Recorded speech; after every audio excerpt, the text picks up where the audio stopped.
একজন স্ত্রীর জন্য স্বামীর পক্ষ থেকে সবথেকে বড় গিফট বা হাদিয়া হচ্ছে স্বামীর চোখের পর্দা। সেই মেয়ে সবথেকে বড়ই ভাগ্যবতী যে গর্ব করে বলতে পারে আমার স্বামী চরিত্রবান। সে গর্ব করে বলতে পারে আমার স্বামী আমার দিকে ছাড়া অন্য কারো দিকে আর তাকায় না। এই পৃথিবীতে এবং সংসার জীবনে টিকে থাকতে হলে দুশ্চিন্তা করা ছেড়ে দিতে হবে, আল্লাহর উপরে ভরসা রাখতে হবে, সবসময় চিল মুডে থাকতে হবে। যখন আপনি চিল মুডে থাকতে শিখে যাবেন তখন দেখবেন সবাই আপনাকে নিয়েই চিন্তায় পড়েছে। সংসার জীবনে টিকে থাকতে হলে এটা আপনাকে শিখতেই হবে। এখন আপনার সিদ্ধান্ত, আপনি আসলে কোনটা করবেন। খুব তাড়াতাড়ি কখনো কাউকে বিশ্বাস করতে যাবেন না, কারণ সব মানুষ বিশ্বাসের মর্যাদা দিতে জানে না। আপনাকে বলছি, খুব অশান্তির মধ্যে আছেন বলে মনে হচ্ছে। আপনি আপনার জীবনে খুবই চরম অশান্তিতে এবং খারাপ সময়ের মধ্যে থাকবেন কখন জানেন?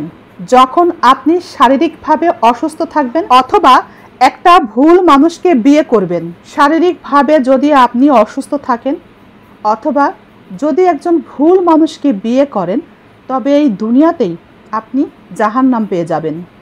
কোনো অবিবাহিত ছেলে যখন বিয়ে করতে যায় তখন এক বাচ্চার মা অথবা ডিভোর্সি কোনো মেয়েকে কখনোই বিয়ে করতে চাইবে না।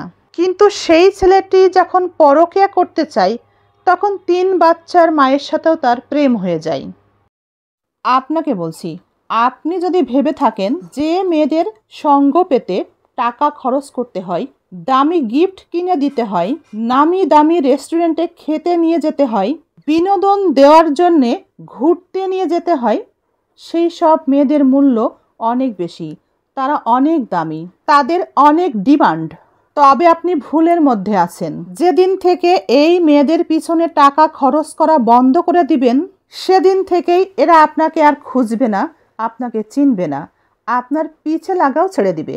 মূলত এই সব মেয়েরা আপনার টাকাকে ভালোবাসে, আপনাকে নয়। কাঁদবেন না, একদমই কাঁদবেন না, কারণ কেউ আপনার কান্না দেখবে না, কেউ আপনার কান্নাকে কেয়ার করে না। হাসুন এবং হাসুন, হাসতে শিখুন। যখন আপনি হাসবেন দেখবেন আপনার আশেপাশের সবাই হিংসার আগুনে জ্বলছে। কারো ক্ষতি করতে নেই, ক্ষতি করলে কখনো নিজের ভালো হয় না। পরের ক্ষতি করার নেশা যদি একবার কারো পেয়ে বসে তাহলে নিজের অস্তিত্ব ধ্বংস না হওয়া পর্যন্ত তার হুঁশ ফেরে না।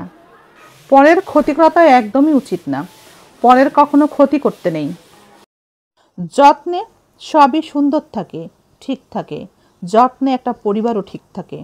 যত্নেই মূলত একটা মানুষ বেঁচে থাকে, অযত্নে তো একটা গাছও মরে যায়।